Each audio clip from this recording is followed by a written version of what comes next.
Yvonne's in charge.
I will. We always, yes, find a mic, so we will.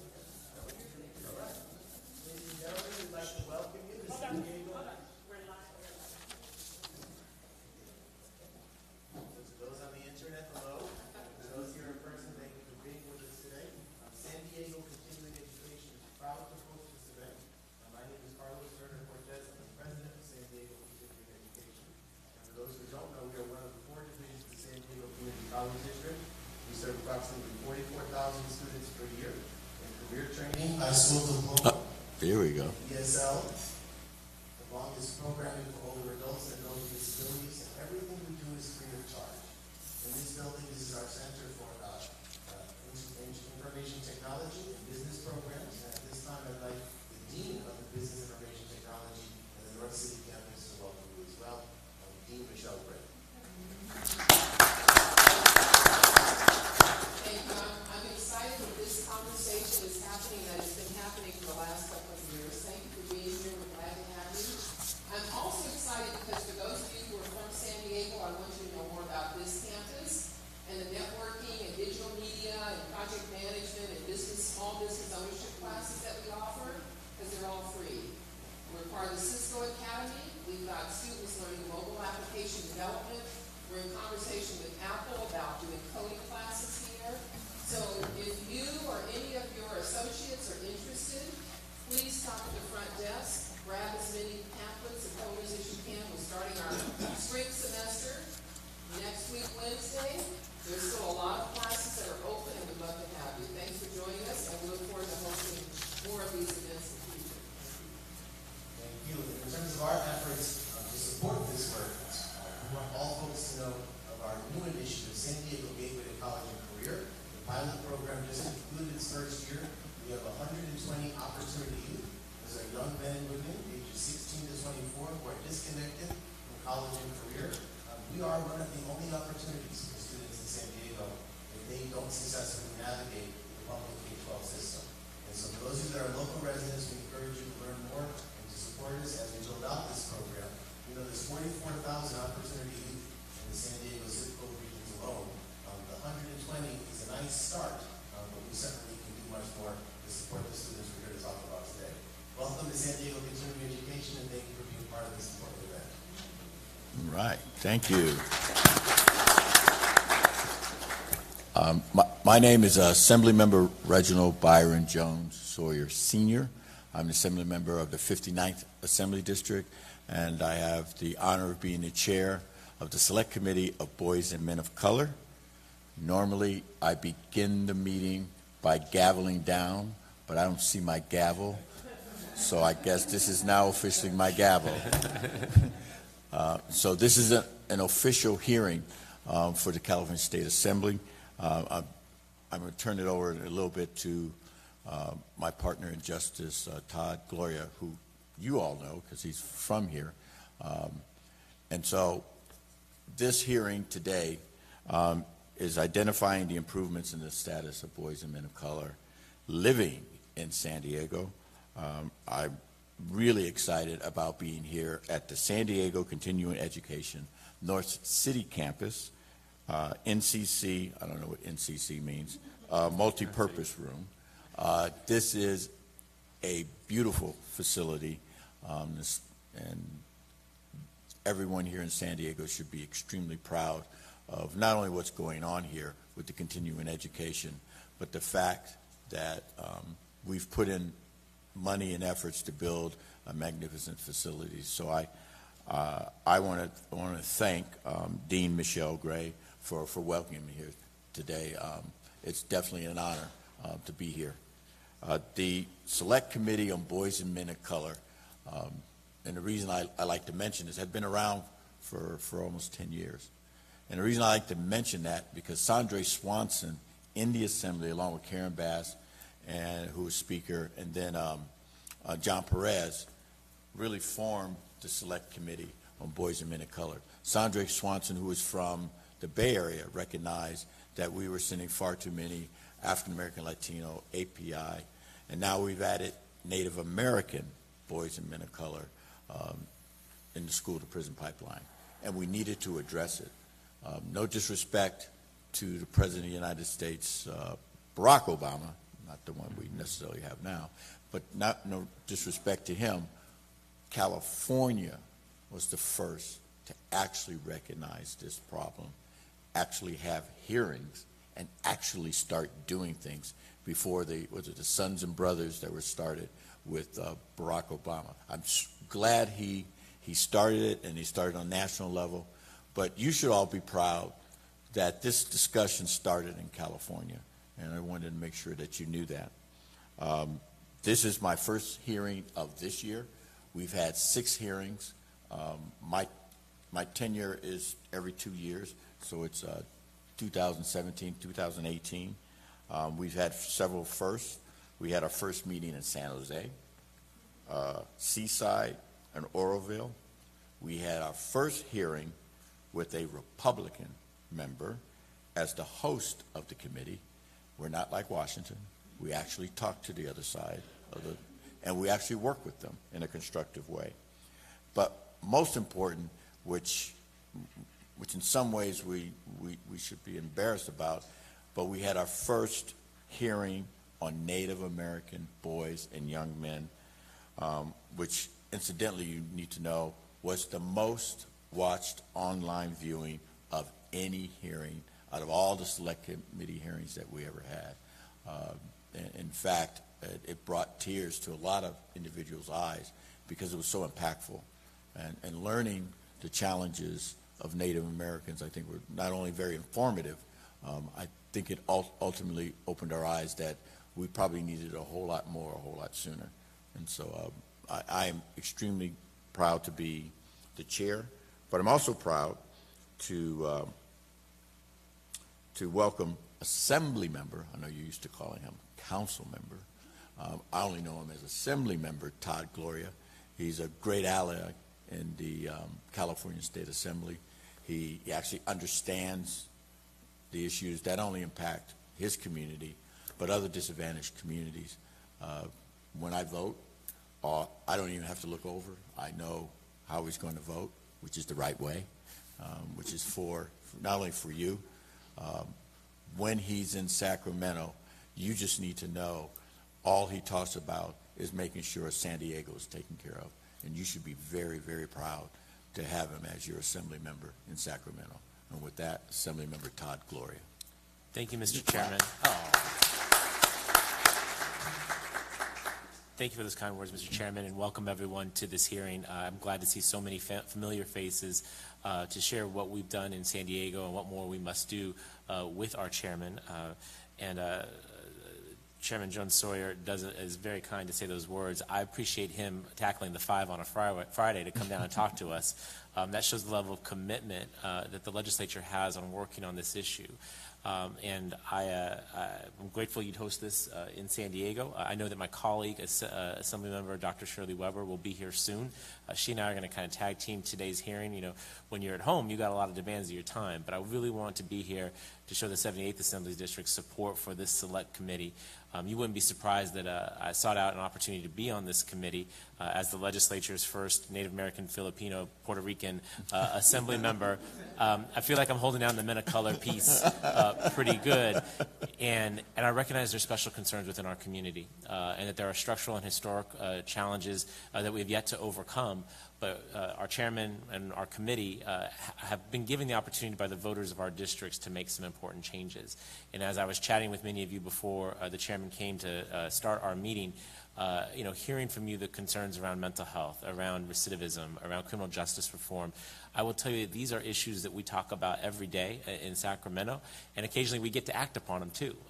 And there are a number of things. Any of you who may saw Governor Brown's State of the State address yesterday, he spent a significant amount of time talking about issues about criminal justice reform and trying to set people up for success rather than continual failure. And some of you have lived that out, and I really appreciate the stories that were shared with me individually. I hope some of you will share that with the committee as we go forward in the hearing. But these stories are important because they help to change policy, and that's really why we're here today. Not just an airing of grievances, but a real sharing of stories that can help us to craft legislation to improve people's lives. And I'll tell you a quick one, and our chairman was a leader on this particular issue of banning the box. Some of you probably know what that means. A lot of you have probably been in a situation where you've applied for employment, you got a good interview, but you didn't get the job simply because of a criminal background that you couldn't clear. And it's interesting, you know, if you don't ask that question on the front end, you tend to be able to get the job. And so California, we voted, we approved, and the governor signed a bill to eliminate the box so that question is not asked when you apply for the job. You can work that out afterward if an offer of employment is made. I think that's transformational for helping people to actually get jobs, to be able to make the rent, to meet your responsibilities. And that's legislation that came from the community, from folks who've lived this life and walked in these shoes, that people like Reggie and I are here to listen to so that we can find the next piece of legislation that will improve people's lives and give our men and boys of color a fighting chance at succeeding in this world. I want to shout out to Junior, who I think is in the very back, who told a very compelling story about the change that's possible when people believe in you and are you given the assistance. We want to have a lot more juniors in California, and that's what this committee is about. So I appreciate you honoring us with your time this afternoon. Again, my apologies for when I have to leave when Dr. Weber arrives. But this is important work, and I appreciate San Diego showing up in force to let our friend from the north, he's from LA, but we won't hold that against him, for lending the committee's ear to this important issue that is too often not discussed, but increasingly is heard in the halls of the state capitol. And I'm grateful you lend your voice to making yourselves heard today. So, Mr. Chairman, thank you again for all the time and trouble. God bless you for having to drive back to LA tonight. That really shows commitment. And I just want to let you know we have a very good chairman here who's going to make sure that we get more good legislation passed up in Sacramento. So thank you very much. Thank you, Todd. And so that you know that these discussions sometimes can turn into reality. Ban the box is one. Laws on willful defiance, no longer young boys just being thrown out of class willy-nilly by school administrators or teachers. But I want you to know this year, I've been going all over the state, and I was hearing from a lot of young people about the mental health of our young people, and that kind of drove them into some situations that are not that good. And a young man came to my office, had just gotten out of prison after being in juvenile for 3 years and then 3 years in prison. And I asked him what he did, and he said it was for assault. And so I said, what happened? He said, look, my parents, one was on drugs, one was in jail. My brothers and sisters were either selling drugs or part of gangs. And so I really didn't have anybody at home. I was hungry. Someone gave me $5. I get to school. My stomach's grumbling. Kids are laughing at me. He decided he's just going to leave class and go and get something to eat. While he's grabbing he's at Taco Bell. While he's just not advertisements for Taco Bell, but as he's grabbing his burrito, a hand reaches over, and he just naturally punches back and hits a police officer in the face. So now he's got assault on a police officer, and he just threw the book at him. So this young man spent 3 years in juvenile, 3 years in prison because he was hungry. Think about that, because he was hungry.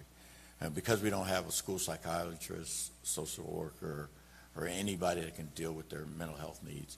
And so he said, look, I've been traumatized. And he said, you talk about post-traumatic stress disorder. He said, I didn't have that. I had post-traumatic street disorder. And so I decided to write a resolution, and as Mr. Gloria will tell you, if you do a resolution, I can make a resolution that the sun is purple and it'll get through no matter what. This one took 6 months because the professionals just descended on me and told me I couldn't diagnose anything because I'm not a doctor, I don't have. But I do know what goes on in my community, but I can't diagnose it.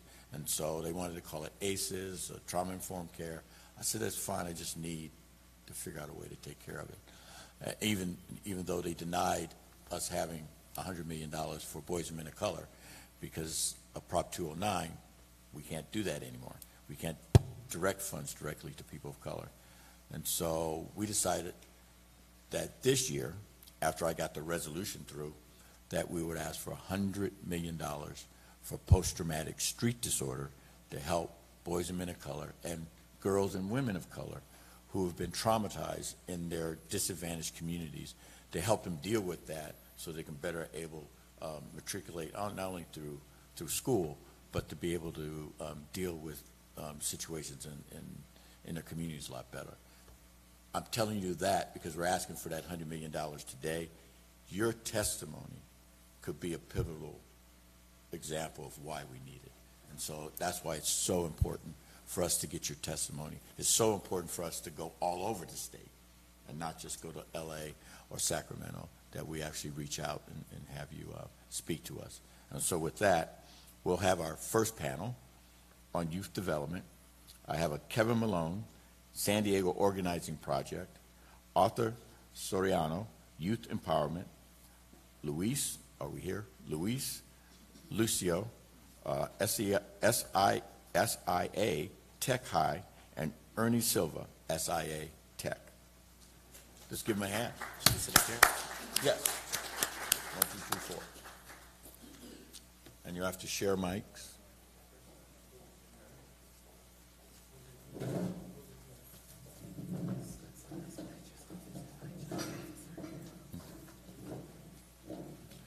And I also want to make sure I introduce Ryan Lindsay, who is from our other colleague, the office of Lorena Gonzalez Fletcher, is here.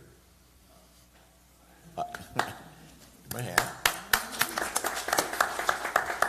And Carl Malagat, office of Assemblyman Brian Mainshine. All right. And Mr. Mainshine is a member of the committee. So whoever wants to go first. I'm first. Okay. It's good to see all your faces out here. Many of you I know. I'm Kevin Malone. I've had the privilege of working with the San Diego Organizing Project for more than 15 years. Our work is to build powerful organizations in congregations that begin to live out their faith in public life. And I'm part of the Pico, California network that does a lot of work around the state. So we were there when this commission got formed more than 10 years ago, and what I was afraid of is that it would be a commission where impossible problems go to disappear. And I'm happy to say it doesn't feel like that at all, that some good work has been done through this. Normally I wouldn't be here today.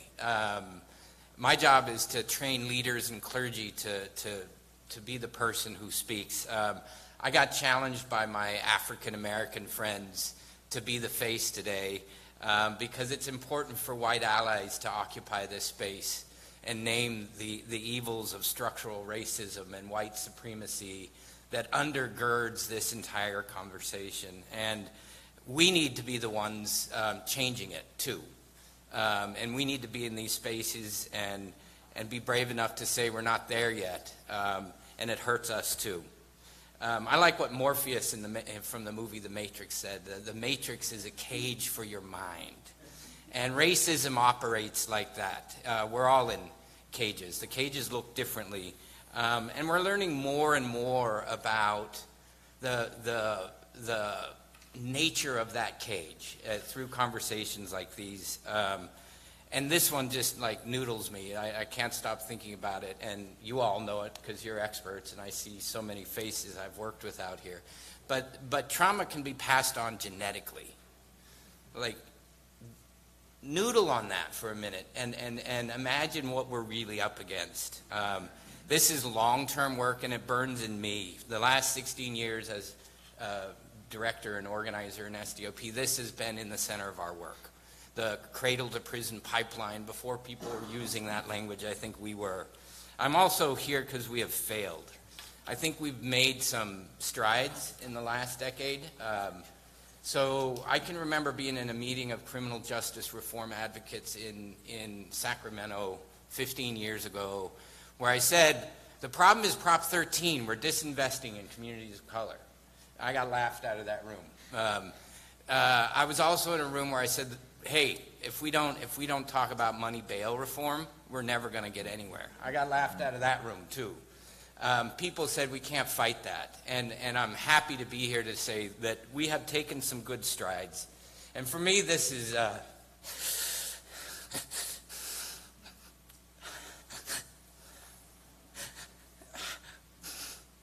somebody give me an amen. Amen. Thank you. A third of my son's friends are in jail. Another third are indebted jobs, and another third are in the military. And so I know that I have failed. The system is failing everyone. And I only got 3 minutes. It's not a lot of time. I work with a lot of pastors, so give me an extra minute. So make no small plans, for they have not the magic to stir one's imagination. That's from Daniel Burns. And I think we don't dream big enough. I think we need bigger dreams. If we're really going to address the violence of poverty and racism, we need bigger dreams. And we need to start speaking to those dreams and naming the evils that we're up against. So we must talk about universal basic income. We must begin to think about changing how we employ people. We must begin to value teachers and pay them better and hold them more accountable. We all know these things. We need universal high-quality preschool. We need universal health care, and we need to talk about the social determinants of health that determine where young people of color are going, and we must name that. We must invest in our youth. We must invest in these poor neighborhoods. Criminal justice reform, you're all experts on it. We've designed a system that incarcerates and incarcerates and incarcerates, and there's never a conversation about rehabilitation. If the second you walked in, somebody gave you a hug and said, you're forgiven, now go forgive yourself and repair your relationships, what if we had that kind of system? In California, Pico, California is leading a conversation that's called HEAT. If we're really going to transform law enforcement, we must hire differently, we must equip differently, we must hold the system accountable differently, and we must train people differently. What if every prison guard was a trained mental health expert? What if every police officer had 2 years of training and tendencies towards aggression were identified, right? Like they do in Finland. I know I'm running out of time here. We've done some good things. Prop 4757, the support of you and the great Dr. Weber and all of her work. We must do the bail reform. We must continue to expand alternatives to detention. They work. We must expand restorative justice programs like Mid-City Can has. They work. Ian Gordon created, with our help, a youth development office here that's massively underfunded. We must expand work like that, and diversion. Last thing I'll say, I'm running out of time. There's a good program in Chula Vista, South Bay Community Services. We won a Promise Neighborhood grant down there. And it is working. It is working. Investing in families, investing in their jobs, investing in these schools, wrapping these communities up with a massive inundation of services, changes outcomes, but you have to do it all. Wrap up, please. Yes. All right. I had more ideas for good things that are working, but I'm sure Arthur's going to talk about it. Thank you.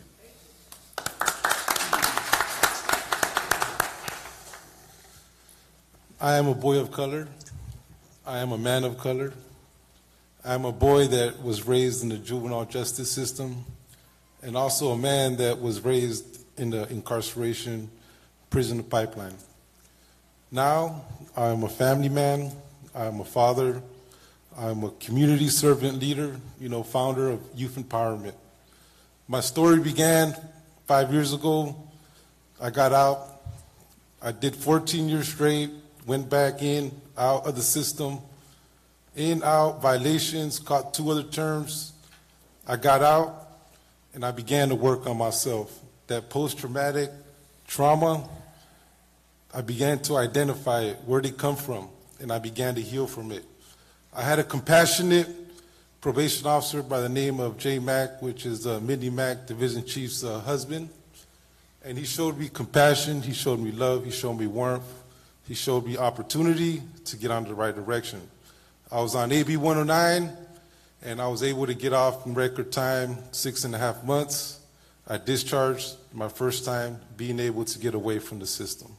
So I got away from the system, and an unfortunate situation where my son ended up in Mercy Hospital.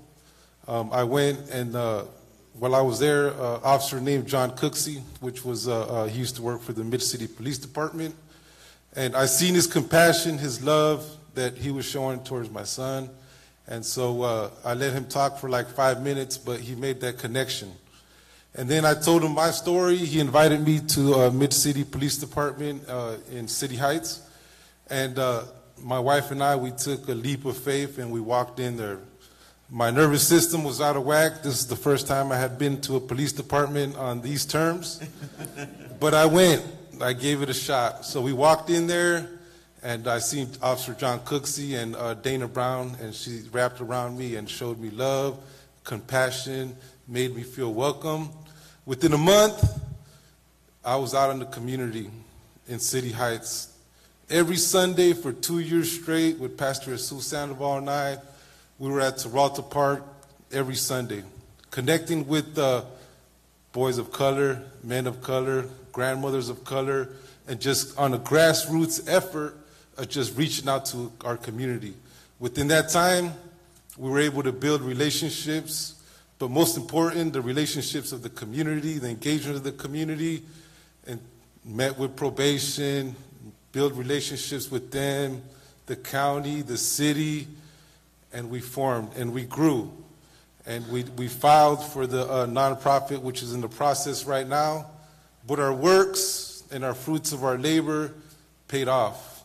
And through the Latino Coalition, the Department of Labor, they were able to see what grassroots community work is being done in the community.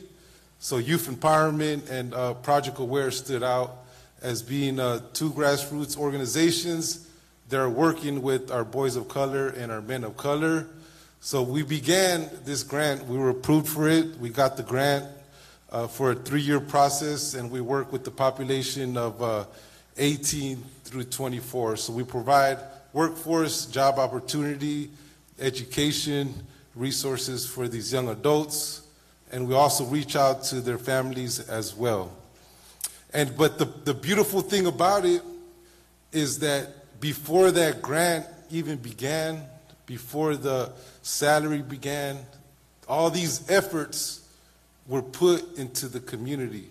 The relationships were built with the young men, the boys, the grandmothers of color, to well now, the grant, it's easy. It's easy to do. It's easy to be able to recruit. We're past our numbers. We're exceeding it.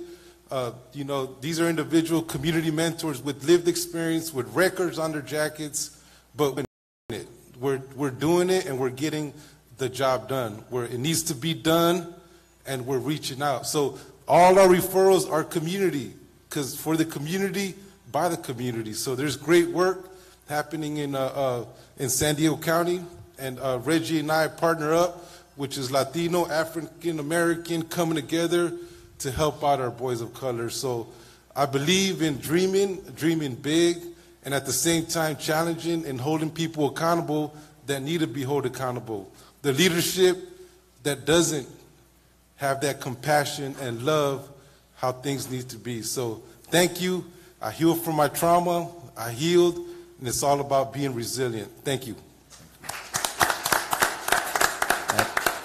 And could you please turn off your phones, because I'll hear ringing, and sometimes I just hear ringing. I'm not sure if it's you or me or so.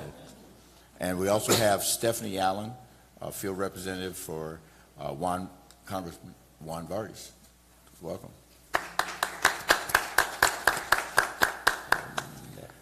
I'm Ernie Silva from SciTech, the School for Integrated Academics and Technologies. I want to thank Kevin and Arthur for sharing their stories and for the great work that they do in the San Diego area. And I would thank the committee and the staff for inviting us from SciTech to come and share. We are a dropout recovery charter high school network. That's a lot. We focus on re-engaging students who have been out of school. That means that the students that we serve are typically 5 to 6 years below grade level. They're very low income, and they're predominantly Latino and African American. It also means that they've been subject to post-traumatic street disorder. And so what we do is we work with partners to try and provide a full range of services.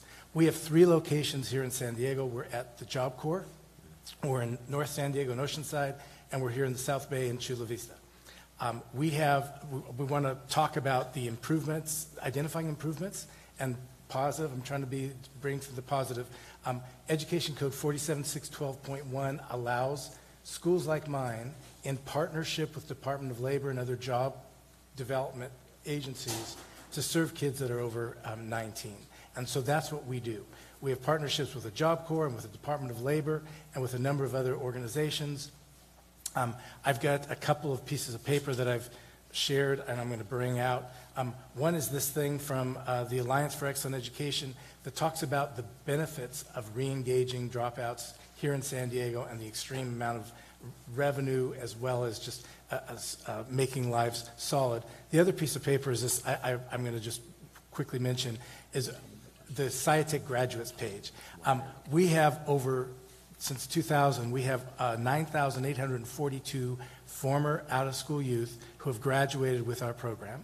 We have 1,924 since opening in 2000 here in San Diego at the Job Corps, and we have another 50-some that have graduated in the last couple years from our program.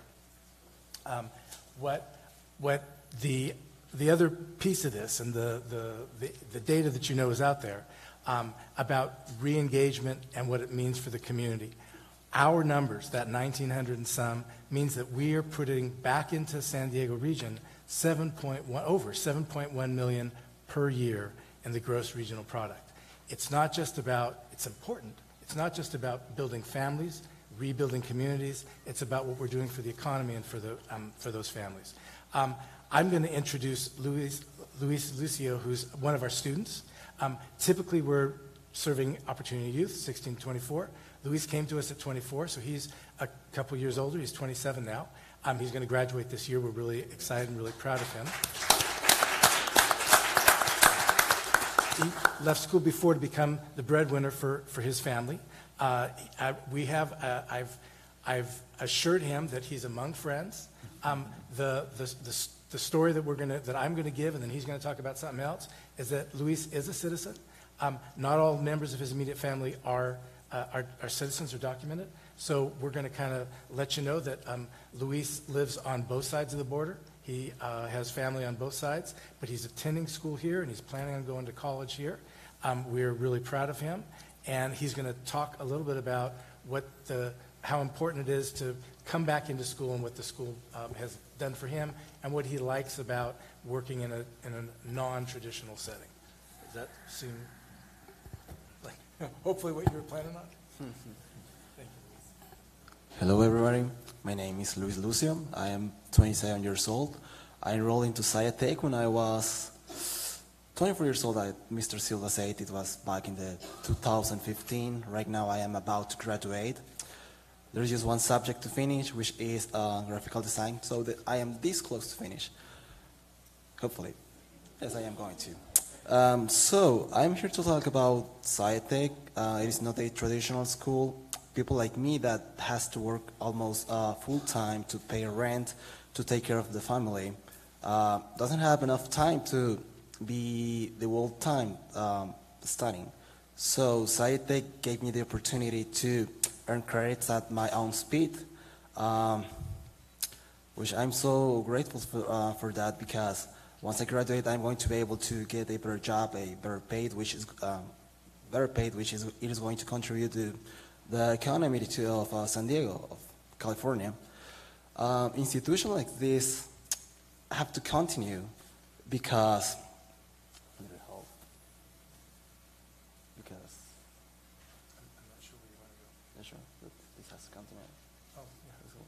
they have to continue.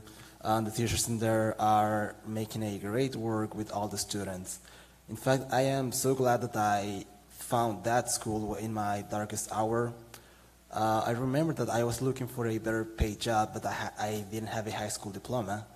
And I have always been a person that likes to learn, likes to not to be in the same spot, to move on, to keep growing up, keep growing like a person. And that's it. I'm so close. Once I finish in this school, I'm going to transfer to college. I would love to study foreign languages. Right now I am studying Japanese, which it could be kind of hard, but I love it. I like to communicate in another languages. I like to speak in English. I love this language. I love this country. When I see people, I don't see colors, I don't see races. I just see a bunch of people that is working hard together to help develop this country, to make this country stronger, to going on, to develop skills of other peoples, and that's it. That's it. Not too much. Thank you for your attention. So, Mr. Gloria, do you have any questions or a question? I would just ask the members of the panel, thank you, by the way, for your testimony and for what each of you are respectively doing to advance the concerns of this committee. Kevin, I think, talked about a lot of different policy priorities, some of which I think we may tackle this year, specifically like bail reform. But I was curious, maybe for each of you, a question of what would be, if you were in our shoes, what's the #1 legislative issue you'd want us to tackle? In the case of bail reform, I think money bail reform, I think we understand, or hopefully many of you understand what that is. But for each of you individually, since you occupy different spaces of this issue, what would you ask us to go back on Monday up to the Capitol and work on specifically? Well, there's two things. Well, I only said one, but okay. We'll do just dream big. The individual with the record, breaking that policy. Like currently we have a planning institute where we have all top probation, public safety are part of that planning institute, and we're going to have a document that we're going to be able to present. And that is that people with lived experience, records that are vetted in the community and doing great work, that they be given the opportunity to be able to get contracts and et cetera, and work with boys and men of color. As far as specifically for this grant, we're blowing this thing out the park, and our biggest need for this youth, young adults, 18 to 24, has been half of them are homeless. Okay. They're couch surfing. Yeah. Thank you. Gentlemen? I'll go ahead and jump in too. So again, my lens is re-engaging youth. Okay. And so what I think the most important thing we can do is to provide incentives, resources, Yeah. to increase the partnerships between schools and other community services so that you can address homelessness and mental health issues and all the rest that we're trying to do hodgepodge, but we need resources and more support from the state. Boy, I got a long list, but I'll keep it short. So there's really, I didn't get to this here, but there's good work happening here to blow up juvenile hall. I said that. I don't mean blowing up. I mean scraping it and completely transforming juvenile hall into a campus. Right. So I don't know what state enabling stuff lies in there, but the other really big priority is the marijuana tax. That the resources, the 20% that goes to law enforcement and the 60% that's supposed to be focused on youth, gets targeted into a youth reparations model. The drug war differently impacted communities of color. These resources need to be invested in those same communities.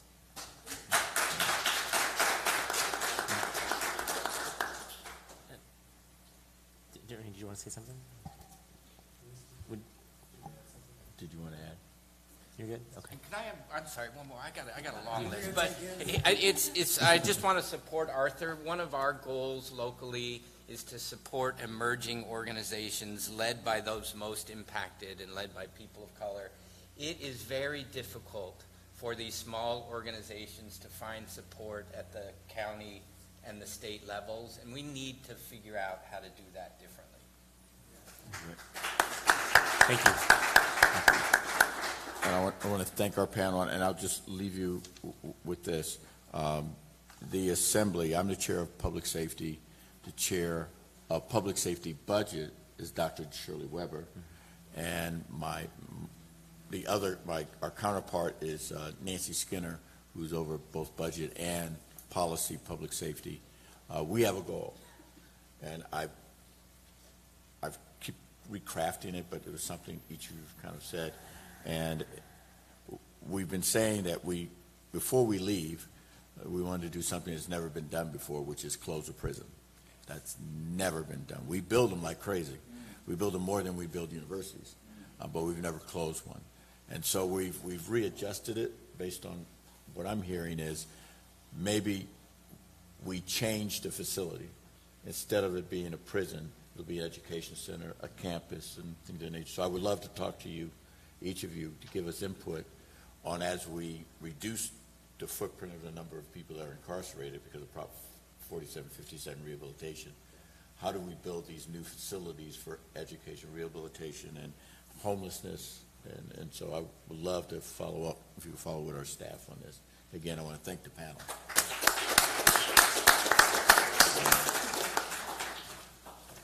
So on our education panel, we'd like to bring up Frank Harris and Luke Wood, San Diego State University. Macedonio Arteaga, Jr., Iscali Escuela de la Raza, and Sadad Ali African Coalition Workforce.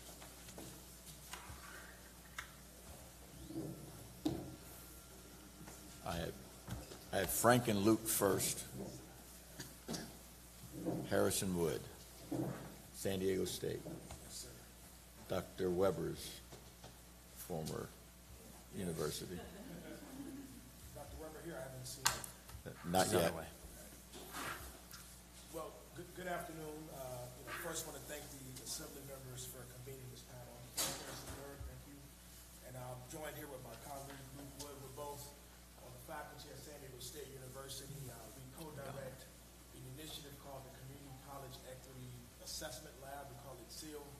And we do work on education. Thank you.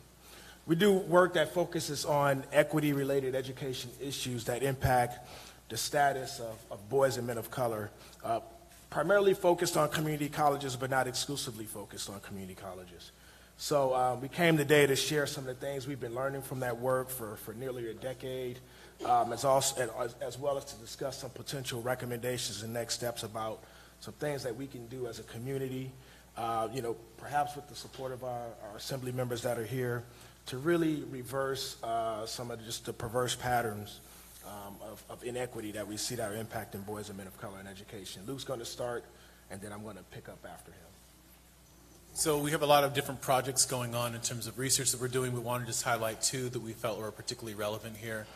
First, we've been doing a lot of work looking statewide at men of color and food and housing insecurities, which aligns with the previous comments, but specifically looking at community colleges. If we think about post-secondary education, the vast majority of our men of color are concentrated not in places like San Diego State University or any of the UCs or in our community colleges. So it serves as a primary pathway into post-secondary education. Unfortunately, like many other educational institutions, their access is not always synonymous with their success, so community colleges struggle to be able to do that. One of the reasons that we see, and one of the factors that we see as influencing their success is food insecurity and housing insecurity.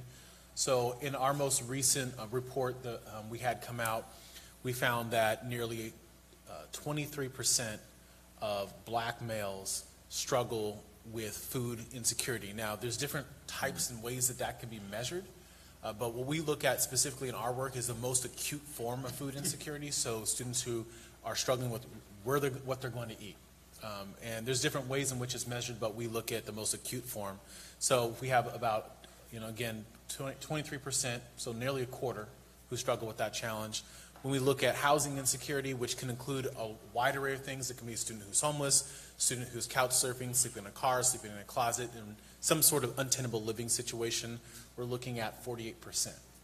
So there's a number of reasons why those rates are so high, but they are very high. Those issues are also typically aligned with other challenges. We know that for example, students who experience food insecurity, 75% of them, 3/4, are also going to experience housing insecurity. They're also very likely to then experience transportation challenges as well as major employment barriers.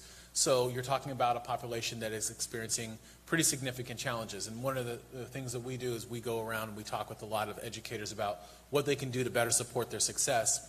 And a lot of it begins with perception. An educator might see a student in the classroom, comes in a little bit late. We know that that student may have all these different things going on, and their very presence demonstrates their resilience and the fact that they're committed and they care. The educator sees them and they're like, see, they're always late, they're lazy, they don't care, they're only here for the financial aid. So a lot of what we deal with are issues of perceptional barriers. The other thing that we wanted to mention is a report that we've been doing that's going to come out in February, so very soon. That's a partnership between our center, the SEAL, Community College Equity Assessment Lab, and the Black Male Institute with Tyrone Howard at UCLA, looking at suspensions in K-12 in California. I know there's probably a lot of folks in here who've done work around exclusionary discipline issues. In general, they fall into two different categories in terms of exclusionary discipline: students who are suspended in school or out of school, or students who are expelled. We've been looking at statewide data, and we see that the statewide average for suspensions is 3.6%. For black males, it's 12.8%. The highest disparity, if we start looking at different levels, so those who are in early childhood or middle school and high school, is actually in early childhood, where they are 5.6 times more likely to be suspended. We also know that when we start doing disaggregations, we see really high rates among those who are foster youth, those who are homeless.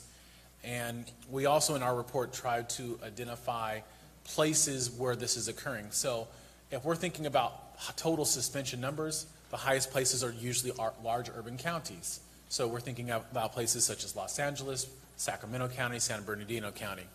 But if we're thinking about the highest suspension rates, it actually occurs in rural counties where there's less representation of black males, and they're more likely to be isolated and have experiences where, based upon these rates, they're clearly being targeted. Yeah, so with regard to recommendations, there's several that we thought of. First, to address recommendations related to food and housing insecurities, thank you. We have to continue to invest in the community colleges, first and foremost, recognizing that for boys and men of color, it's the primary pathway to a bachelor's degree. That, without that investment, these students are not necessarily going into CSUs or UC institutions. And if they're accessing those institutions, it's through transfer. So we have to continue to invest. The equity monies that have been invested in community colleges over the last couple of years has done a lot to address concerns like food and housing insecurities, among other things. So we have to continue to see that as a worthwhile investment in our state. We also have to think about investing with regard to facilities in community colleges. So things like residence halls, meal programs, childcare, things that could help reduce the cost of attending college, but also to help students meet other needs that impact their ability to access affordable food and affordable housing, even things like having free meals on campus. So if we think about our K through 12 schools, we have free and reduced lunch programs. We should think about how might that same type of program be implemented at a post-secondary level. And then with regard to the suspension concerns that Luke talked about, intensive ongoing professor development for our teachers in our state is absolutely critical. So much of these disparities relates to things like unconscious bias and things like racial microaggressions. So we talked a lot about that as it relates to law enforcement. We have to have the same conversations about what occurs within schools. We have to continue to look at data and use data to inform and drive these conversations as well. And then think about some statewide task force that are focused exclusively on suspension and expulsion and other types of exclusionary disciplinary programs. So with that, we're going to conclude and allow our other colleagues to share their remarks and hopefully have some opportunity for questions and dialogue. Thank you so much.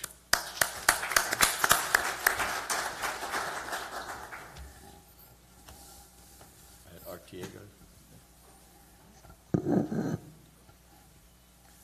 Thank you. I have 20 pages of notes, and I probably won't talk about anything I wrote down.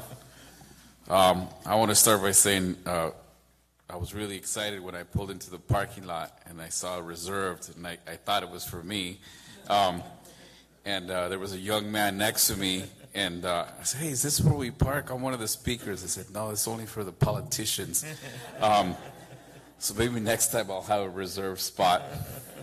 I'm kidding. I don't need a reserved spot. I'm good. I always like to start with some humor, and that's just part of who I am. And in our native, you're talking about the reservation, in our Native American ways of seeing the world, humor is sacred medicine. Without it, we just find more difficulty to function in life. Both of my brothers went to jail. My father went to jail. It was the 4 males. I'm the one that I only went for a night. None of my brothers finished the 9th grade. When I got out of high school, I had a 4th grade reading level, I had a 4th grade math level. Super long story short, I finally changed my life. I turned my life around. I went to college. I graduated from UCSD. I was an honor roll student. Actually, I didn't even know what honor roll was when they sent me a little paper that said I was an honor roll student. I didn't even know what that was. So I think that's what began the work that, I'm not going to say me, because there's a lot of people that did this work that we started doing in the community. For many, many years, we didn't get any funding, and I know a lot of you in this room are in the same situation. We didn't get money to take kids to the reservation from the city, or we started a rites of passage ceremony. It's over 22 years now that we have literally a rites of passage. We know, everybody in this room knows that we all go through rites of passages in our lives. We go through them, different stages. So we provide a healthy rites of passage with our young men, the young Chicano boys and some of the African-American boys. We literally take them to the reservation for 3 days as they're finishing their rites of passage. They get a crazy nickname, just like, because that's what we have to do, is get crazy nicknames. But I think everybody's been talking about it is, and I love this, what was it, where are my glasses here, the post-traumatic street disorder, right? I love that. And I think one of the things is helping them understand why they're disengaged, helping them understand why they feel the way they feel, because young people don't understand. Just like, oh, I'm stupid, oh, I'm this, oh, I'm that. And it's like, we don't have to tell them why they're disengaged. The key is to help them understand why they're disengaged. I had a student a couple of days ago, he said, oh, I need anger management. Okay, what is anger? Oh, I don't know. What is anger? Pain. Okay, what is pain? And they break it down themselves, and they start realizing that they don't have to blame themselves. That generational trauma, and young people could start learning this in 8th grade and 6th grade and 7th grade. We could start healing our young men. They don't have to go to a therapist every single time. We could do it in a circle. We could do it the way our ancestors have been doing it for about 5,000 years, you know, a little bit before the word restorative justice came out and restorative circles. So I want to end with this because I know my time's going to come up soon. We know that something happens to young men of color in the 3rd and 4th grade. We know by then. We know that. We don't have to get into that. Everybody here knows that. So if we're going to start talking about initiatives, we're going to start talking about funding, imagine a real, genuine, 100% campaign that says, you know what, there's something happening at this age. Billboards, bus shelters, where we genuinely are going to the root of the problem, which is something is happening, and some of these brothers already mentioned unconscious bias, right? There's teachers and administrators that are afraid of our young people. They're afraid of me, and it's like, oh, don't freak out. I work here, you know. I'm not the janitor, but I work here, and so it's real. I know, like I said, it's kind of humorous, but it's real. So imagine a genuine campaign where we start really attacking the root of the problem, what's happening, because the majority of our little boys are going into they go to elementary school. Something happens there. I still have yet anybody to pinpoint what really, really, really happens. And I myself rack my brain trying to figure it out. I've talked to every scholar you can possibly imagine. They give me their ideas, right? But we have to, all the brothers that are here today, and the sisters, let's start a committee. Let's really genuinely figure out what happens, because that's it. We plant that seed, that corn's coming out of the ground, and that corn's not going to grow. It's not growing. So what is it? What kind of fertilizer do we need? How much water does it need, right? How close do we have to have it away from the shade? We have to figure that out, what's happening with our young men. So like the other brother was saying, he's around pastors around a lot. Well, on the reservation, we sit around. Our elders talk till 3 in the morning for 4 hours, and we're not allowed to move. We're not allowed to fall asleep. So believe me, I can talk for a really long time as well, because I'm used to that. But thank you. Thank you. All right. Thank you.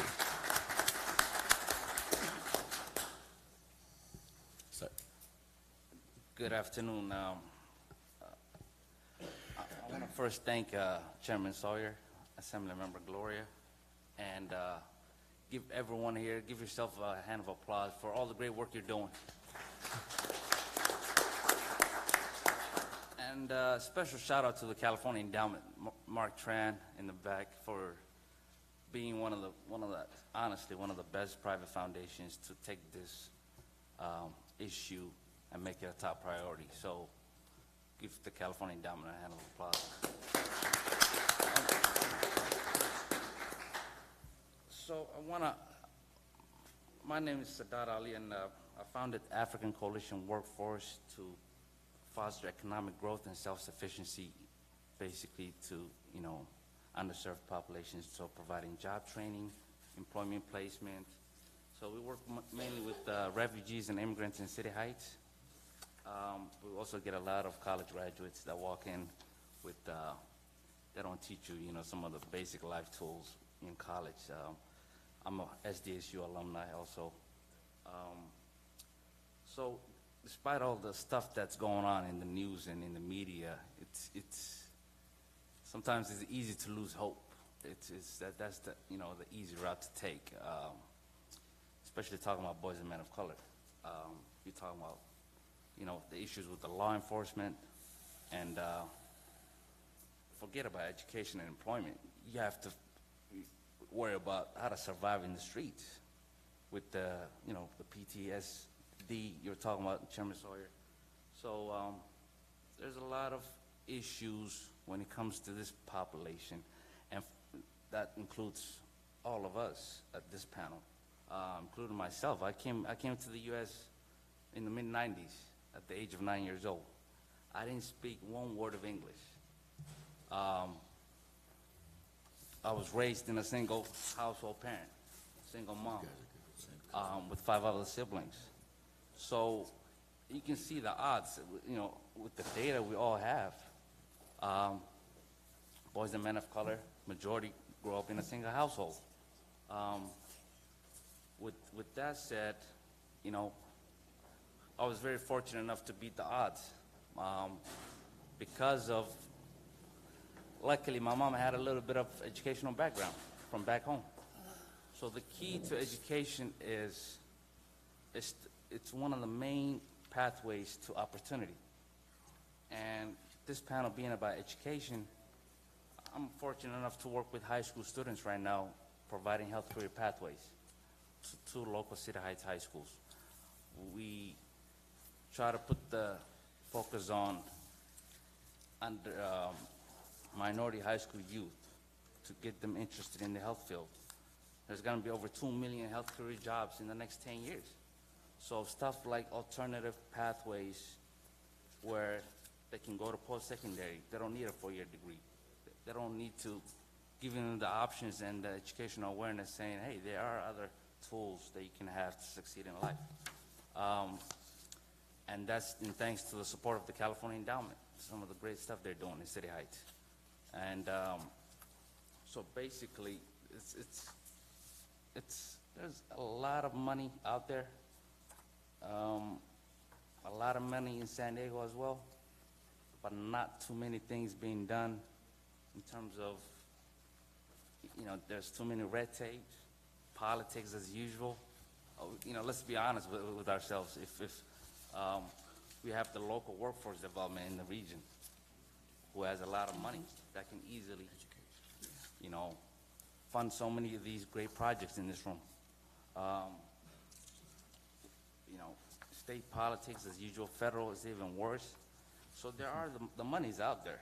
We don't need to keep talking about too many hearings and bringing this up, months after months.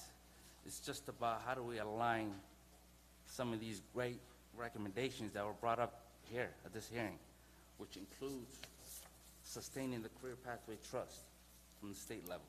That's one recommendation that's really helpful, especially career opportunities, pathway opportunities. How do we leverage the local workforce dollars in the community, the WIA dollars, the federal funds, to these young men of the 16 to 24-year-old groups, and at the same time, developing hiring agreements in the region to a lot of these employers. So taking advantage of subsidies, giving employers subsidized in terms of hiring boys and men of color. And at the same time, we can also take, matter of fact, a couple of months ago, the County of San Diego, the Mental Health Services Act, has a lot of money, over $200 million on its reserves, that hasn't been touched for years. And when you're talking about mental health issues in this population, you're talking about lack of employment, you're talking about educational gap, you're talking about society pressure, you're talking about law enforcement. Of course, mental health is going to be part of it. So the Mental Health Services Act, that could be another component of dollars that can be used in terms of, and we talked about it with the county level, in terms of workforce development, creating opportunities. So, and at the same time doing, short-term programs, certificate programs. I went to community college myself, and it was really helpful. I think with these 2 professors, what they're doing is excellent work. So community colleges, putting a focus on that in terms of giving them the resources they need and making sure, because a lot of young men of color are going to community colleges right now, which is a great way to kind of figure yourself out before you enter the crazy 4-year world of universities and stuff. So with that said, I'm very fortunate to be here, and I want to thank everybody. Thank you.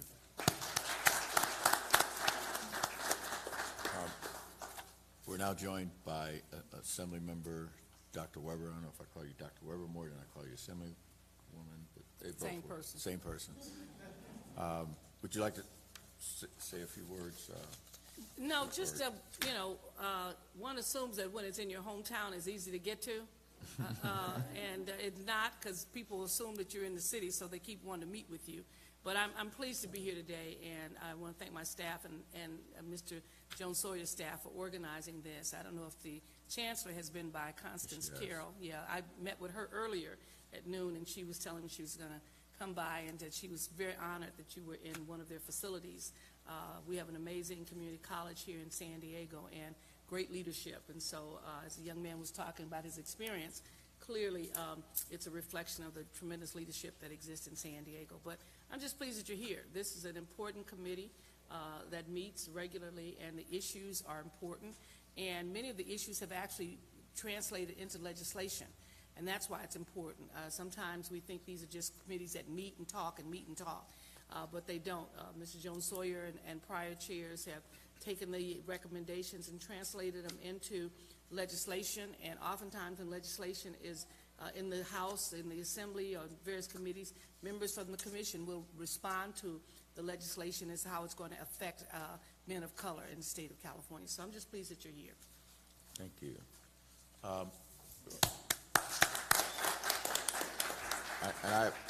Hopefully, I don't know if it's a question or maybe something we can work on. I know most of our cultures, because many of you talked about as you grow up, become either a young man or young woman, whether you're African American, African, Native American, or API, we all seem to have these rites of passage. Unfortunately, right now, the rites of passage are with gang members and drug dealers, and they have their own rites of passage. When we had our Native American hearing, and they talked about sweat lodges, and I was all gung-ho, ready to go, until I found out it's 7 days, no food, water, and it's pretty rough. And so this city boy all of a sudden said, we probably need to reconfigure that before I do that. And now I hear you have to listen to your elders to 3 o'clock in the morning and can't go to sleep. But this whole thing of before this whole school system, criminal justice system, society, this racism hit you back then, before you went out into the forest, before you started hunting, we kind of mentally prepared our young people to be able to handle that by sitting with your elders or others. I've always wondered if we ever could recreate something like that, so that when it's third grade, we go, look, they can't, you know what, they're not reading at third grade level, we need to stop and get back. Or, they're experiencing a whole lot of trauma, we need to stop and now start dealing with that. Or, as you said, they need housing, they're hungry. Is that something that we could possibly put together to maybe start this healing? Because as Dr. Weber said, and many of you said, we've had a lot of hearings, and we've done a lot of things, and now we need to start putting things in action. And after me, hopefully the subsequent chairs and the subsequent meetings are about implementation of things. And so I know that was a long thing, but have any of you ever thought, at least on the health tip, what we could do to get people better mentally prepared to be out there?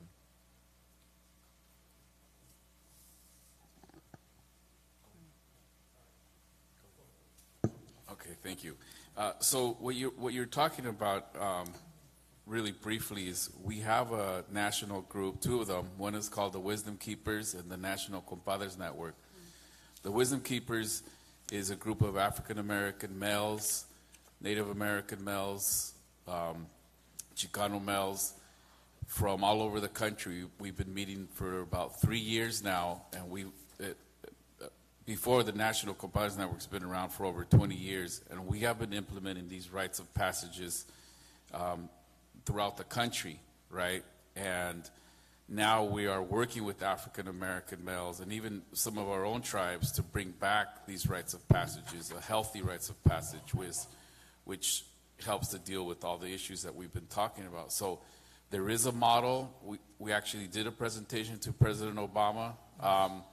We did a presentation to him. So there is something already out there that we can use as a model.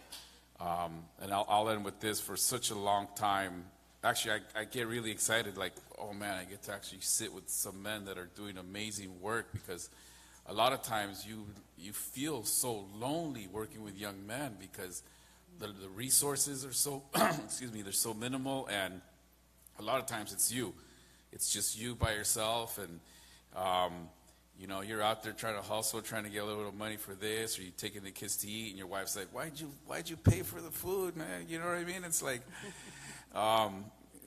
26 years she's put up with it, you know, but so it's just something to think about. There is models out there. We do have models, and we're working with, you know, with men of color who are some really powerful elders throughout the country. So it's there. Now it's a matter of building it. Yeah, the thing that I would add, I mean, I completely agree. There's a lot of good models of, you know, rites of passage models, and a lot of folks in this room who are doing a lot of the hard work to make it happen.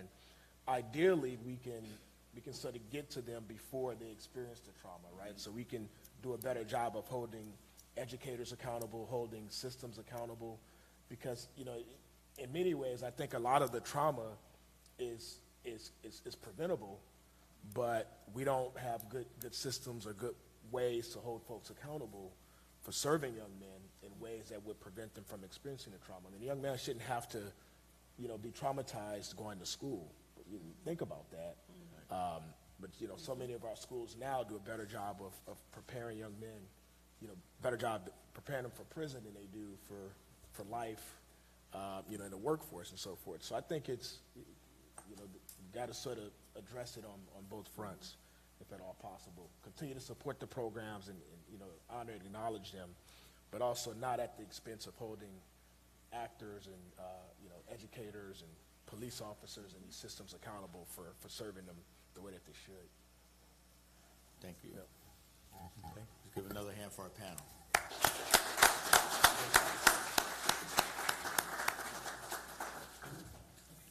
You're welcome. Thank you. And then our final panel, health, Daphne Watson, the Mental Health America, San Diego, Dana Richardson, Community Health Improvement Partners, and Diana Ross. Let's say that again. And Diana Ross, Mid-City Can.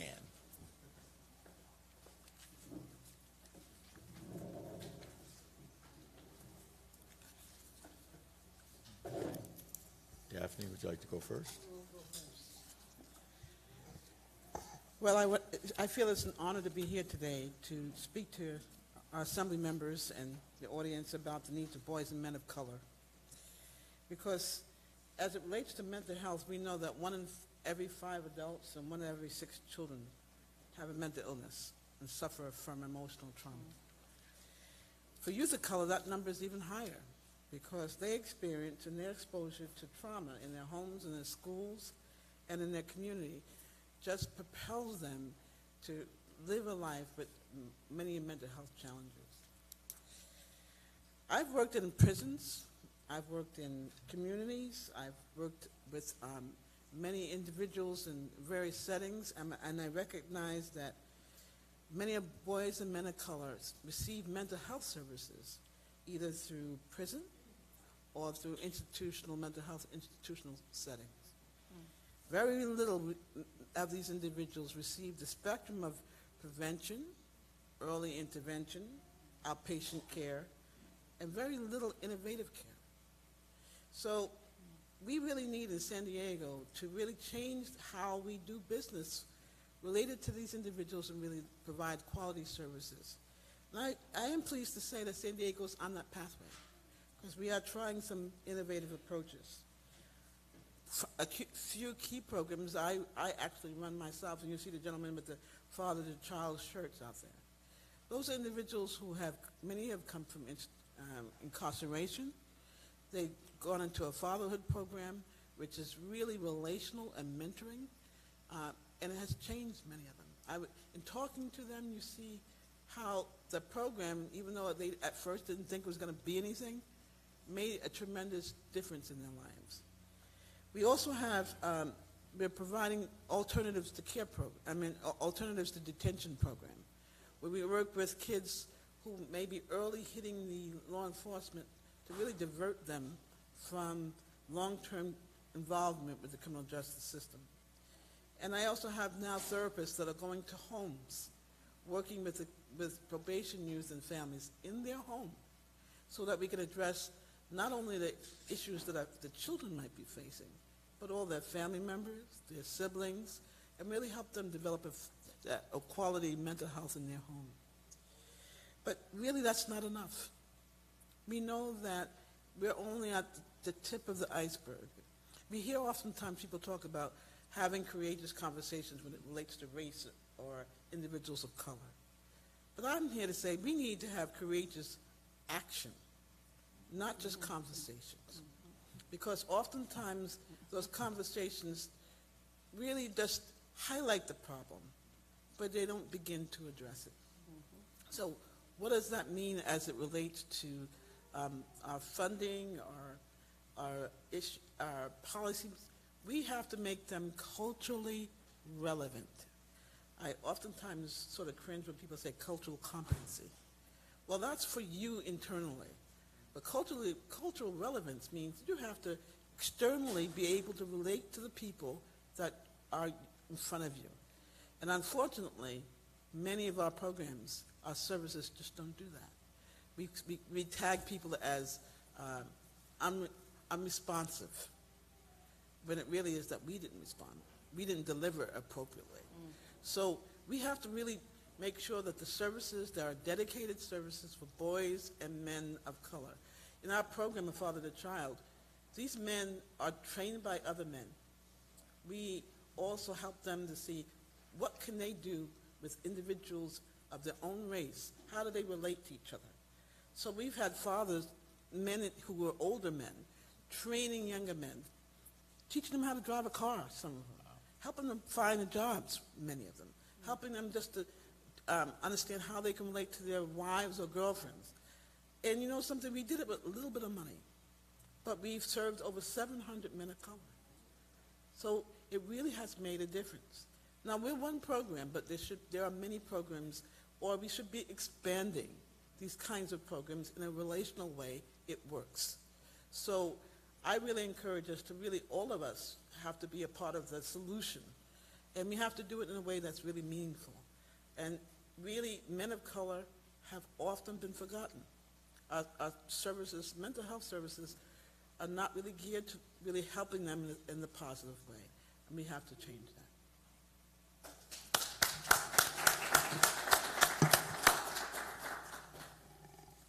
Good afternoon, everyone. My name is Dana Richardson. I work for Community Health Improvement Partners, CHIP. Our organization works to advance long-term solutions to priority health needs through collaboration, advocacy, and community engagement. It's my honor to be here with you and to share some thoughts under the health category. Specifically, I'm here to share with you about a program that I co-founded and co-created back in 2011 called the Resident Leadership Academy. This program was created in partnership with the County of San Diego Health and Human Services Agency through the Communities Putting Prevention to Work initiative, which existed here in San Diego from late 2010 to March 2012. And this fast-track initiative focused largely on obesity prevention. A couple of things that I'd like for you to look out for in the moments I have to share are, number one, I'll describe for you what the Resident Leadership Academy program is, how it has evolved and grown over the last 6-7 years. Number two, I'll describe for you how the RLA informs and empowers local leaders to make change. And number three, I'll profile local level examples of community-driven change influenced by the RLA and related outcomes.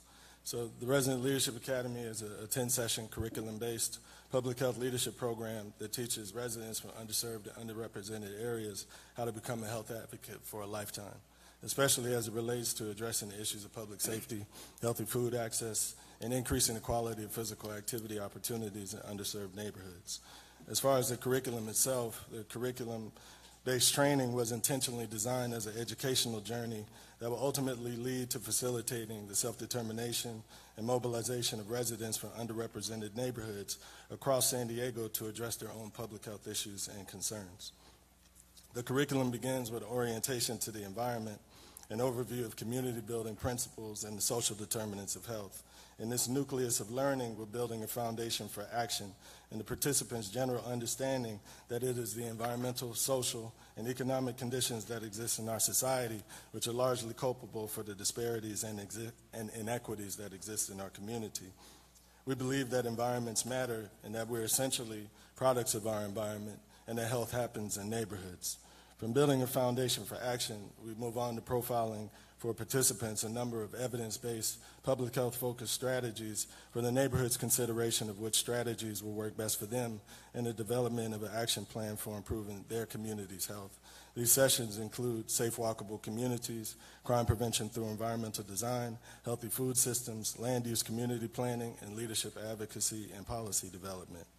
And after teaching participants about these evidence-based public health-focused strategies, we transitioned from facilitating not education sessions, but work sessions with the participants where they identify group roles and responsibilities, collect and analyze data, develop action plans with a vision, mission, goals, objectives, and outcome measures, and ultimately plan for conducting a SMART celebration which releases formal action plans in the community.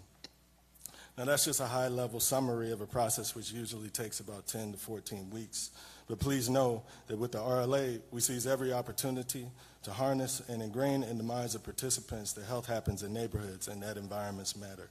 And we capacitate residents for action by imparting a very clear and simple framework for improving health at the grassroots level, focusing on public safety, healthy food access, and increasing physical activity opportunities.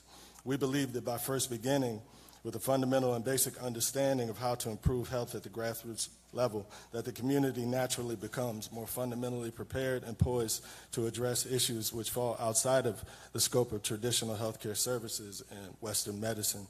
Here I'm talking about the importance of capacitating residents to address the social determinants of health, which are the conditions under which people are born, live, work, pray, play, and age. So now that you have that as a background, let's talk about outcomes. Now, in just the last 6 years after the program's creation in 2011, I could tell you that this program has been replicated successfully over 50 times in this county, reaching over 1,000 residents and neighborhood communities throughout San Diego, essentially launching dozens of community improvement campaigns led by residents themselves.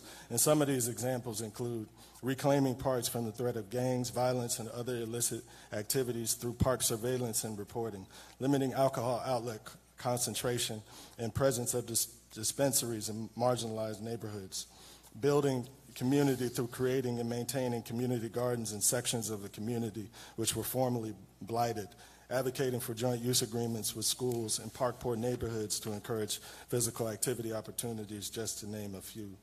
Essentially, these grassroots mobilization efforts represents long-term, sustainable public health leadership in underserved communities, which is ultimately what we need to improve the overall health status in high-need neighborhoods. So consequently, in San Diego, now it's widely known and understood that with every additional Resident Leadership Academy graduate in the community that the health of San Diego improves. And it doesn't just stop there. In the summer of 2013, my colleague and I created a train-the-trainer program, which consists of 4 non-consecutive days, 8 hours each day, 32 hours total. And in 4 short years, we've certified 5 cohorts totaling 73 certified trainers that can effectively disseminate this model in the community. So consequently, over the years, the Resident Leadership Academy family has grown exponentially in size to become an impressive critical mass of advocates. Some of us are council members, some of us are mayors, faith leaders, members of community planning groups, middle managers and directors of local nonprofits, or simply locally focused grassroots leaders who are diplomatic, consistent, and committed to ensuring that the community perspective is heard by local institutions and policymakers to make sure that all people have an opportunity for good health and a good quality of life. I'll go ahead and stop there, but what I can tell you is that the RLA is a mainstay in San Diego, and that the good news is that this particular model, just in 2018, will go national through a contract with NeighborWorks America. This process has been facilitated successfully cross-culturally with youth groups and with intergenerational groups, and has created the healing that we need in our society. Thank you for your attention. Ms. Ross. Hi, I'm Diana Ross, and I'm the executive director at Mid-City Can. But I'm also a sister and a mom, and this issue is particularly important to me for those reasons. It's taken me a long time to talk about this because it had a significant impact on my childhood and who I am today, and that's the reality of the trauma that my brother experienced and that my family experienced interfacing with the justice system here in San Diego. We grew up here, immigrant family, speaking Spanish. My brother entered the system pretty young. He started interacting maybe age 12. I don't remember exactly because it was over 20 years ago. I'm kind of old now. But to fast forward today, what is he up to? I can't say that he's in college. I can't say he's employed. But this is what I can say about him, is that he splits his time in and out of detention facilities and living on the streets and in and out of the psychiatric lockup.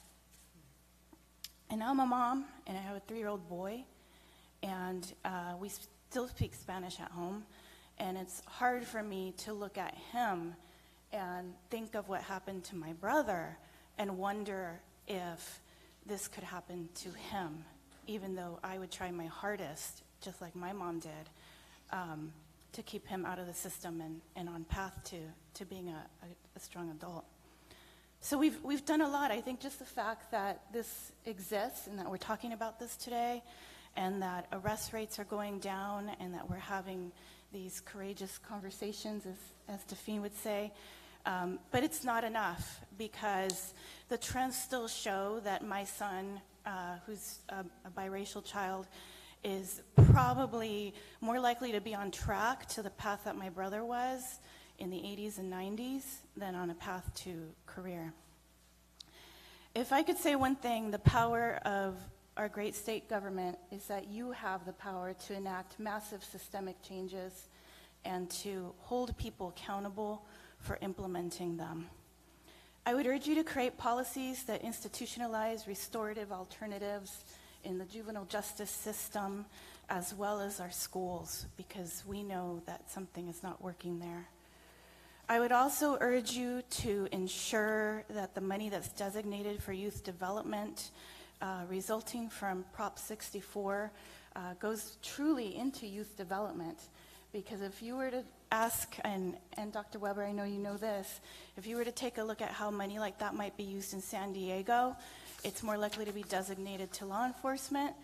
And what we really know is happening is youth suppression.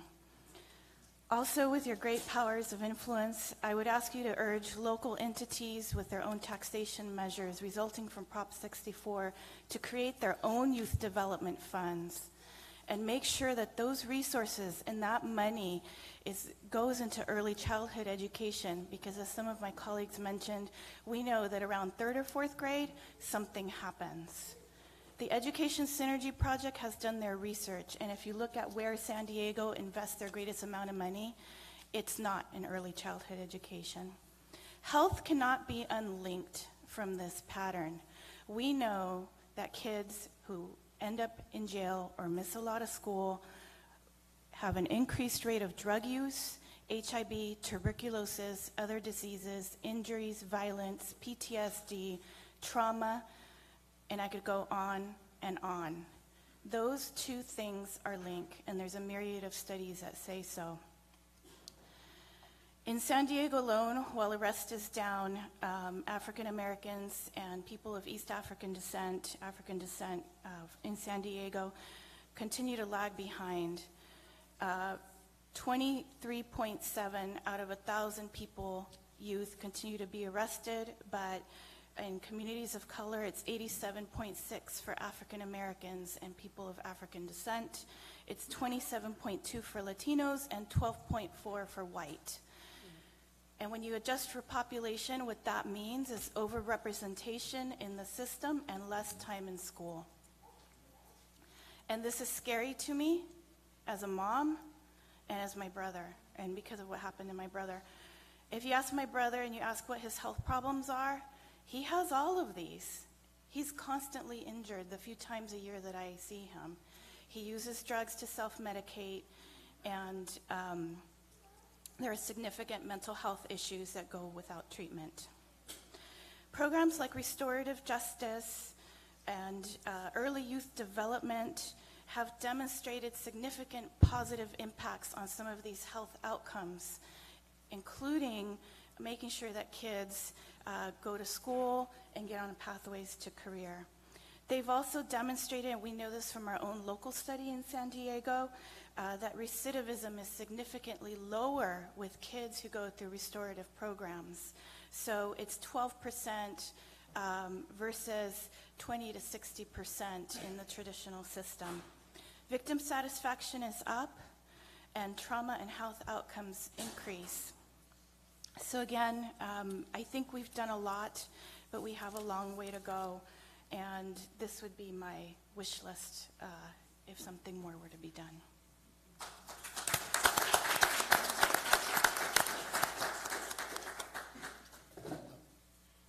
So we may have a couple of questions, but I'll just start with, so what I need to do to earn one of them father-to-child T-shirts?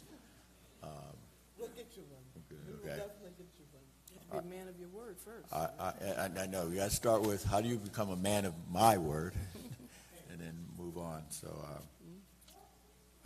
I graduated 2, which means I'm in debt in college, money to 2, and I have one on that's 15. Praying that God gets a scholarship. But you mentioned when we're in Sacramento, a lot of times, and that's why these hearings are so important, and that we broadcast it out and other people see it. A lot of times, we have colleagues, and unfortunately, some of these colleagues look like a lot of people in this room that don't really understand restorative justice. And Dr. Weber and I, we get a little frustrated sometimes when we're trying to explain, quite frankly, to other African Americans and Latinos why this is so important. And today, my nephew was in court for a felony, and it looks like he won't serve any jail time, and it looks like he'll be on probation. And then at the end of February, we'll work real hard to make sure he can get that felony off his record, and we drop it down to a misdemeanor. Unfortunately, some of you know how important that is. And what I tell a lot of them is, we have these people in our families, and don't pretend like you don't. A lot of people pretend like they don't know who these people are and where they came from, and that they don't understand the challenges that are out there. And so it's real encouraging. And so I kind of wanted to talk about the programs like that, and I really meant the father to child, because I wanted to hear a little bit more, because my nephew does have a child, newborn, and I want to make sure he can be a man of his word, and father to child. And I know you said you started this on a shoestring budget, but it sounds like that's something we should maybe institute in every city, because there's a lot. His problem is there wasn't a father in his life, in the home. And I can see the ramifications of not having a male presence, or not even knowing who his father is, how that has affected him. So if you could maybe go in a little bit more on that program. I'd be happy to. The Father to Child program was really a small program that was an afterthought from one of my county colleagues, who said, "Daphne, I got a little bit of pot of money. What are you going to do with it?" And I really wanted to work with, design something for men and boys that was going to be not just a parenting program, but it was going to be a transformative kind of process. So I did a search of a model that really was working in Baltimore, helped men relate to other men, and it was very relational. They have some connection with each other. And through that connection, they get support, rites of passage, empowered to do better, and seen for the first time as a man that's positive among other men who have had that same shared experience. And then I hired two gentlemen, Mr. Wooten and Andre Jones, and they created magic in the workshops. It was phenomenal. And if you hear, and you speak to any of the men out there, they'll tell you what it meant to them. And now many of them are alumni. They have shed their old ways, but their children are so important to them. But now their family is important to them, and it motivates them to do better. It motivates them to stay strong. It motivates them to do what they need to do in the next step. And then no judgments there. We really help these men see that they are honored, they are valued, and there are people willing to support and help them. So through the program, we target men of color. We have intergenerational groups. We have older men who are grandparents, parenting their grandchildren, as well as young men who are just coming out of institutions. It's been effective. But it's only been a shoestring program. Because we don't look at the money, we look at the end product. What is the outcome that we can really ensure? And I hope that you will talk to any one of the men with a T-shirt. You're going to see, I call it the magic that can be done. And it has to be done in every community, every group, every ethnicity. Has to have that component. And it has to be done not in a watered-down way. It has to be real. These men have to really see that you care. They can cut through all the nonsense and really value the work that you're trying to do with them. So I want Father to Child program everywhere. I really want it to make a difference for these men for the first time everywhere. But in San Diego, we are making a difference. But it isn't easy because we still have that shoestring budget, but we're gonna do magic anyway. We're gonna make things happen anyway. And that's really the value of the program. And we're gonna try to start a girls and women's program, focusing on them. Their unique needs are very different from men. And it has to be delivered in a very different manner. So I'm excited and hopeful. Certainly with you sitting next to me, I'm even more hopeful that we can make some things happen. Thank you. Let me ask a quick question, Zach. Approximately how many men are you serving now? We've served over 700 men of color. Of what time frame? 3 years. Over 3 years, so about 700? And your goal is to reach how many? Well, the county gave me a first goal was only 75 a year. We've exceeded that by leaps and bounds. So my goal would be to serve about 200 men of color every year for the next whatever amount of years we can do this.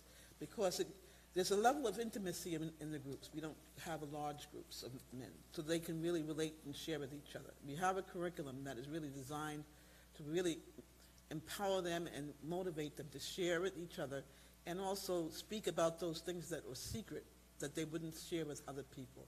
Now they can share it with a group of men who have the same experience they have. So it really opens them up to really understanding how they can improve.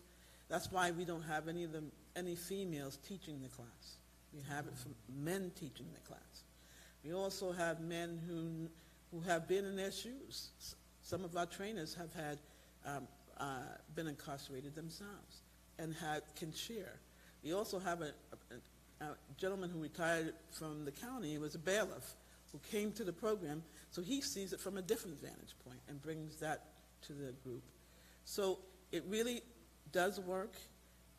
We have opportunity to grow the program, and we're looking forward to hopefully doing that.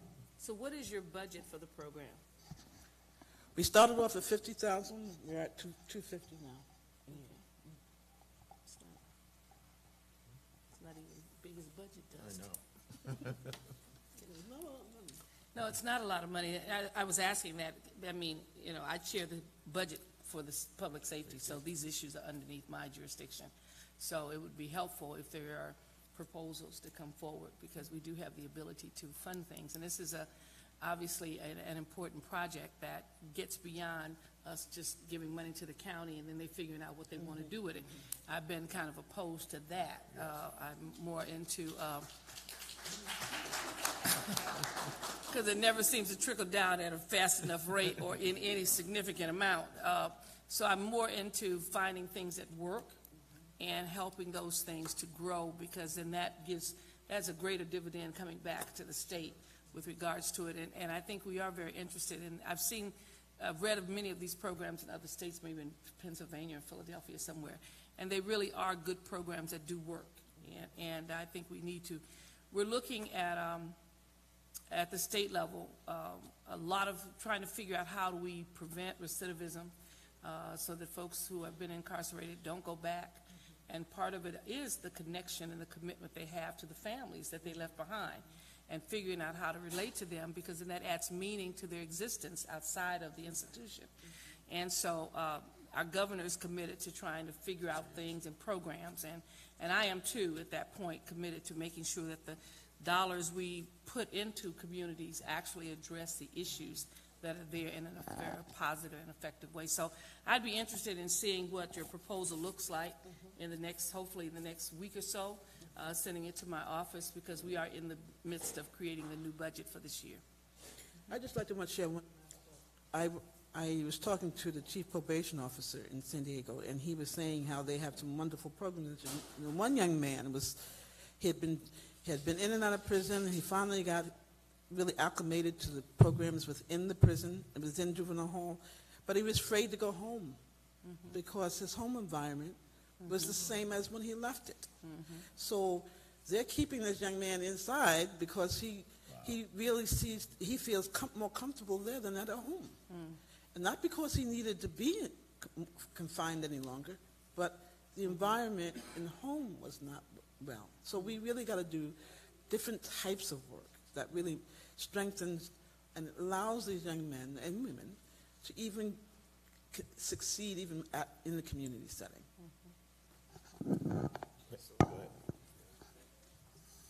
So for the group's edification, I'd just like to say that, I think that a lot of these answers are in the room. I could tell by the people that are here in the panel and speaking and everything. But before we close, I just have to say, can we try to focus a little bit more on leadership development and getting back to what we used to do, which is we used to teach each other everything that we knew and share the information, everything. And that's why I offer you the program that I was talking about, because that was 22 years of public health knowledge, altruistically passing down to people that I've never known before. But it's helped me to build a relationship and create a place of healing and growth. And that's what blesses me today, being able to capacitate folks so that they can navigate these systems and take this knowledge and make a good life for themselves. Let me just tell you this. When I got out of school, I don't know how he did it, but my pops got me in this program called the Inroads. And Inroads, while I was at University of California, Riverside, gave me a four-year internship with Kaiser Permanente paid. And so they check my grades every year. After I got out of UC Riverside, I had several conversations with a man at the county that hooked me up with a guy named Dr. Rodney Hood. Dr. Rodney Hood picked me up from my house, took me over to meet a man named Keith Brady, who was running a hospital on the edge of downtown. Keith Brady introduced me to a man named Paul Sims. Paul Sims was running the health department. Paul Sims introduced me to his wife and a man named Harold Tuck. See what I'm talking about? So this man, Harold Tuck, in 2.5 years, gave me, every piece of a division of what the county was like, and helped me to land my first job. I'm now at my second job. My first job was at Paradise Valley Hospital for 11.5 years. But that's how we used to work. What happened to that? So I'll just offer you that.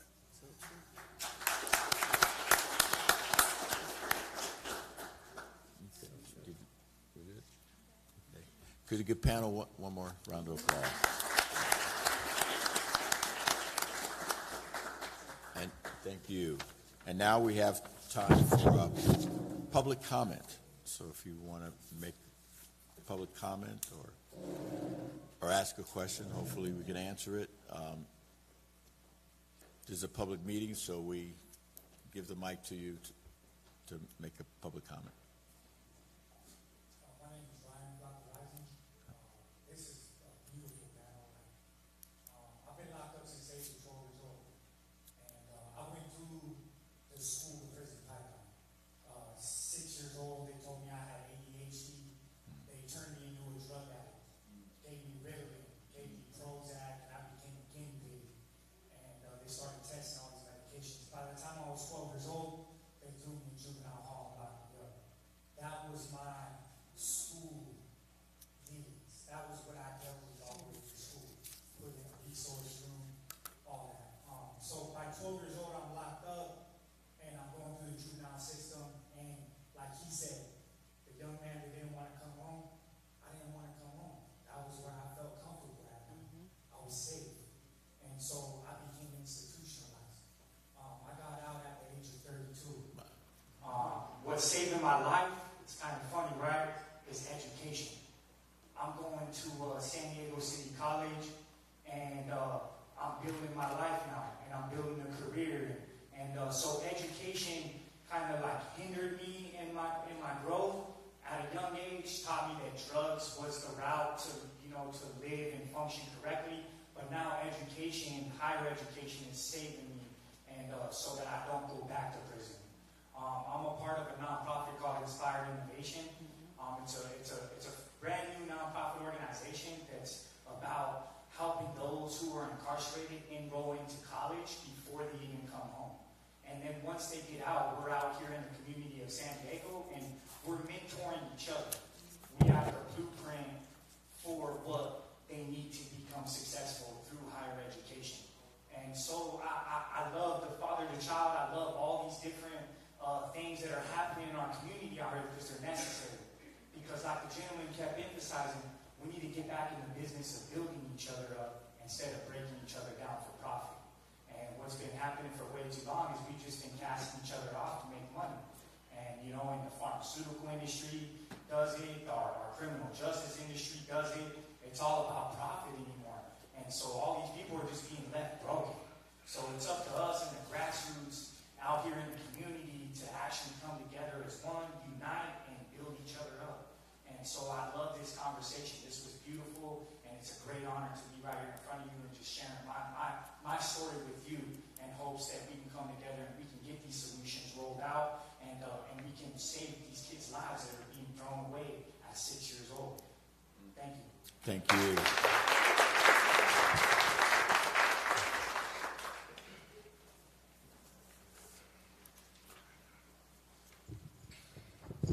Good afternoon. I'm Philip Liebert, and I'm a little scared to come behind this gentleman. I mean, he's got such a story, which I can't say that my life, this journey has been anything like him.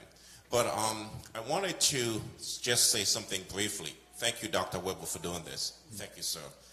I am part of the first cohort of men that went through the program. And when I was told about the program, my son at the time was just starting San Diego State. And I thought, well, I did a pretty good job, so what else do I need?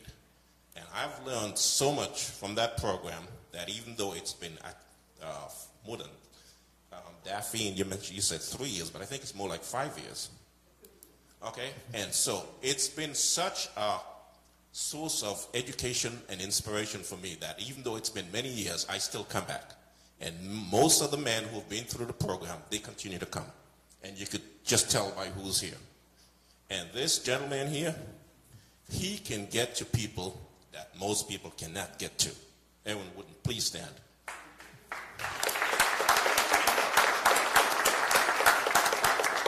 Because some of the men who've been through that program, they've had some tough life. Just some of their experience resembled the young man who spoke. And I see you with Paul Alexander, so you're in good company. You're going to do well. So thank you. And Dr. Weber, I know where your heart is. And I know with your commitment, we're going to get the resources that doesn't have to be filtered through. And with people like Daphne and Mr. Stepp, this is going to be something that we can export all across, not just San Diego County, but across America. Thank you. Thank you.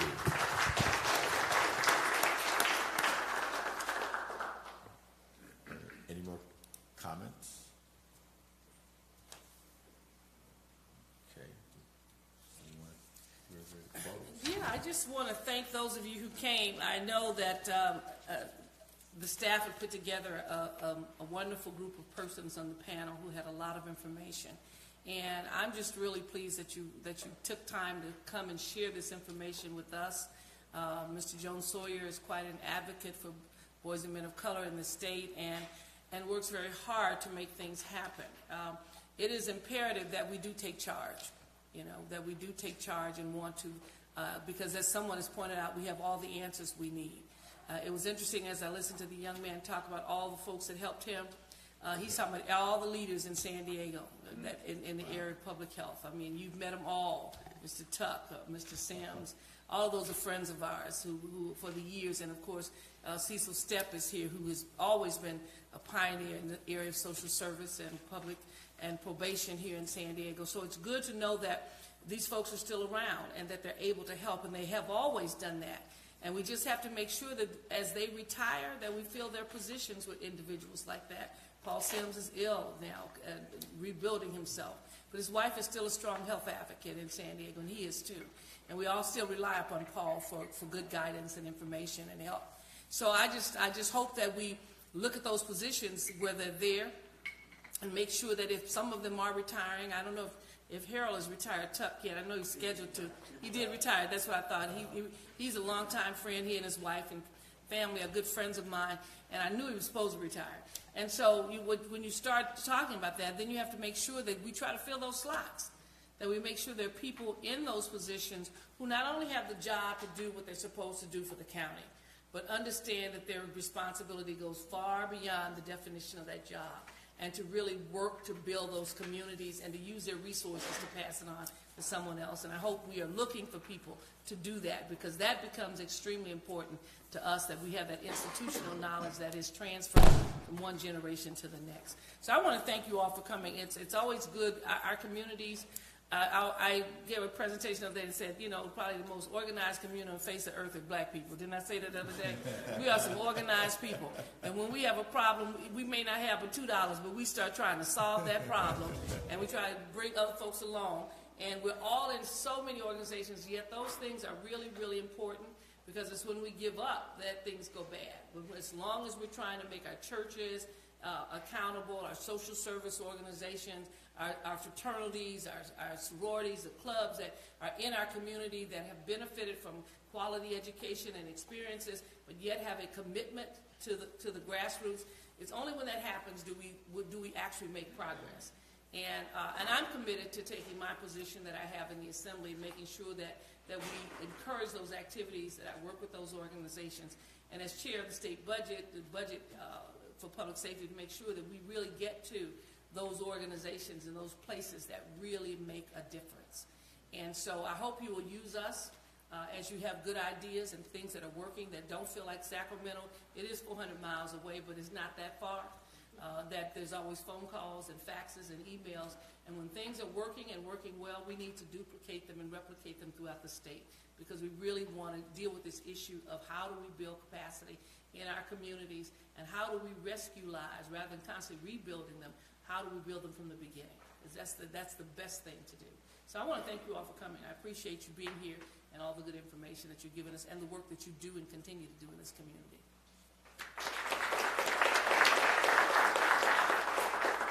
And then finally, on behalf of the California Assembly Select Committee of Boys and Men of Color, I would like to thank each and every one of you for being here and joining us at our first meeting of the year.